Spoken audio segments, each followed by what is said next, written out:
इधर ध्यान दीजिए, हमें यहाँ पर बताना है कि निम्नलिखित आव्यूह के हमें क्रम लिखना है। मतलब जो कि हमने पिछले क्वेश्चन में किया था, आव्यूह का क्रम, ऑर्डर ऑफ मैट्रिक्स लिखना है हमें सेम पिछले जैसा। लेकिन इसमें एक चीज़ हमें बढ़ा दी है, उसमें क्या एक एक्स्ट्रा चीज़ पूछी है, वो क्या है, तथा हमें यह बताना है कि निम्नलिखित में से कौन से आव्यूह वर्ग आव्यूह है।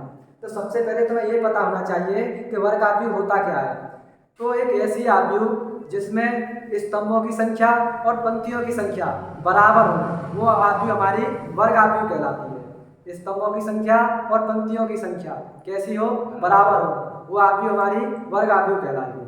जैसे देखते हैं हम यहाँ पे, हमारा पहला क्वेश्चन है, इसमें हमें रो 1, ये हमारी रो 2, ये हमारी रो 3, कॉलम कितने हैं, हमारे 2 कॉलम हैं, C1 C2।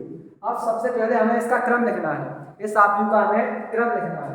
तो इस आव्यूह का हमारा क्रम क्या हो जाएगा, आव्यूह का हमारी का इसका क्रम हो जाएगा, इसमें हमारी रो कितनी है, 3। तो आव्यूह का क्रम लिखना चाहें इसका हम, तो आव्यूह का क्रम, तो हमारा क्रम हो जाएगा, 3 रो है, रो 1, रो 2, रो 3। तो 3 बाई कॉलम कितने हैं, 2 कॉलम हैं, कॉलम नंबर 1, कॉलम नंबर 2, तो 3/2। अब आव्यूह का हमारा क्रम क्या हो गया, 3/2। अब इसमें मैंने आपको क्या बताया था, ये वर्ग आव्यूह है या नहीं, जिसमें पंक्तियों की संख्या और स्तंभों की संख्या समान हो जाए, वही हमारी वर्ग आव्यूह कहलाती है। इसमें देखिए, इसमें हमारी पंक्ति कितनी है, 3 है, कितनी पंक्ति है, 3, स्तंभ कितने हैं, 2, ये समान है, समान नहीं है, इसलिए यह वर्ग आव्यूह नहीं है। तो यह हमारा वर्ग आव्यूह नहीं है। इसके बाद इसमें आ जाते हैं सेकंड क्वेश्चन में, इसमें हमें बतानी है कि मतलब आपको सबसे पहले हमें आव्यूह का क्रम ही बताना है, ऑर्डर ऑफ मैट्रिक्स बताना है। ऑर्डर ऑफ मैट्रिक्स बताने के लिए आव्यूह का हमें क्या बताना है, क्रम बताना है। आव्यूह का क्रम, आव्यूह का क्रम बताने के लिए सबसे पहले हमारा वही शेड्यूल रहेगा, हम अपनी पंक्ति देखेंगे कि इसमें हमारी पंक्ति कितनी है। तो देखिए R1, R2, R3, इसमें हमारी कितनी पंक्ति है, 3 पंक्ति है, तो हमारा 3 हो गया क्रॉस। सब फिर हम इसमें क्या देखेंगे, कॉलम, अपने स्तंभों की संख्या देखेंगे कि हमारे स्तंभ कितने हैं। ठीक है, तो column number 1, column number 2, column number 3। तो इसमें हमारी 3 पंक्ति या 3 रो हो गई, 3 स्तंभ या 3 कॉलम हो गए, तो आव्यूह का क्रम कितना हो गया, 3/3।